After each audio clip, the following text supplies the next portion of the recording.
Back here on CBS Sports HQ, the Heisman talk continues, and 8 different players have been favorites or co-favorites to win the Heisman entering this season, and that's the most of any players since at least 2012. So it feels like eons ago, another lifetime, when we were talking about Arch Manning as the preseason Heisman favorite, and then we saw it all listed out here, how much has changed as we're going into week 12 of college football. Danny Kanell is here on set. Danny, we're going to go through your top 3, right? Which there is some differences. I was just talking with Lige earlier, very different mindsets. You have Fernando Mendoza as your number 1 guy.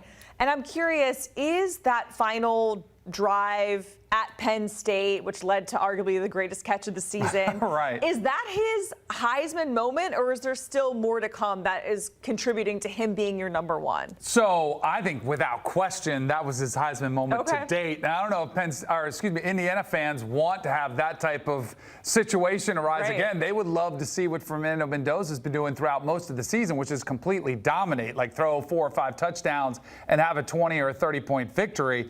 But those are the types of moments that resonate with Heisman voters, because everybody at the end of the season is probably going to be around the same statistics. They're going to have a lot of touchdowns, high completion percentage, and be in the national championship race. So the more opportunities you have to do something like that on a national stage when your team needs you to go 80 yards with the boys, as Fernando Mendoza likes to say. And it wasn't just the final throw. There were several throws on that drive that were just big-time throws. And then, of course, the catch of the year from Omar Cooper. Those are the types of things that voters remember when they're trying to differentiate who's out there.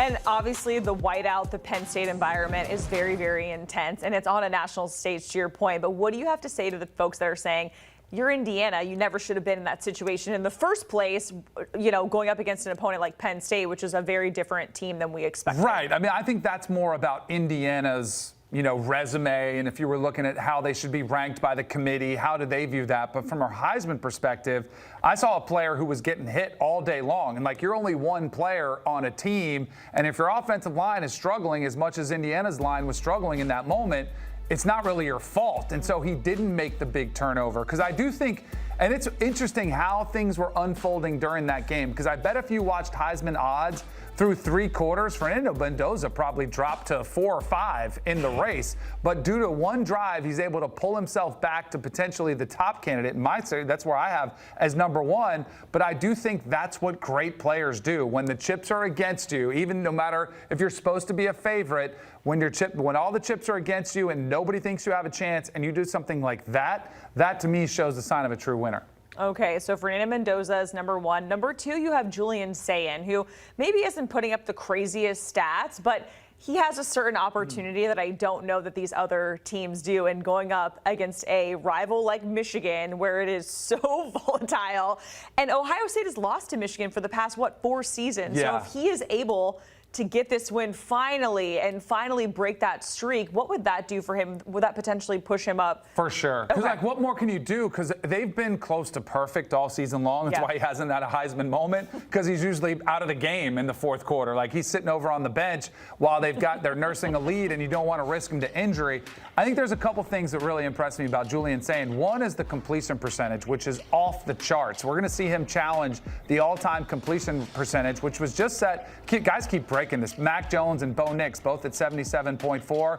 Julian Sayin has an opportunity for that. But I do think he needs to have that game on a big stage, which no stage will be bigger, because, oh, by the way, this Michigan team is still very much in the playoff hunt. They only have 2 losses, and there's probably the more likelihood is that Michigan is 9-2 when they're facing Ohio State. It's in Ann Arbor, so it'll be on the road for Julian Sayin, and I think he'll have to rise to the occasion for that one. But even if he does put up massive numbers in that game and they win comfortably, there still is the opportunity versus my number 1 in Fernando Mendoza, which is ultimately really what I think it's going to boil down to. Personally, I think the Heisman Trophy is going to go to the winner of the Big Ten championship game and whoever outshines on that stage. All right, and finally, Ty Simpson. He has a big opportunity this coming week. Is there anything that he can do in your eyes to make him your number 1 down the stretch? Yeah, I mean, he's done everything he could to win the Heisman Trophy. It's just those other guys are having exceptional seasons, and he absolutely could. I mean, even if this weekend, if he beats Oklahoma and puts up big numbers, which I do expect him to do,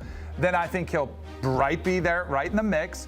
And if he beats Auburn in a rivalry game, which I think he will, to me it comes down to the SEC championship. Now, I think the favorite's going to come from the Big Ten because it's probably 1 versus 2.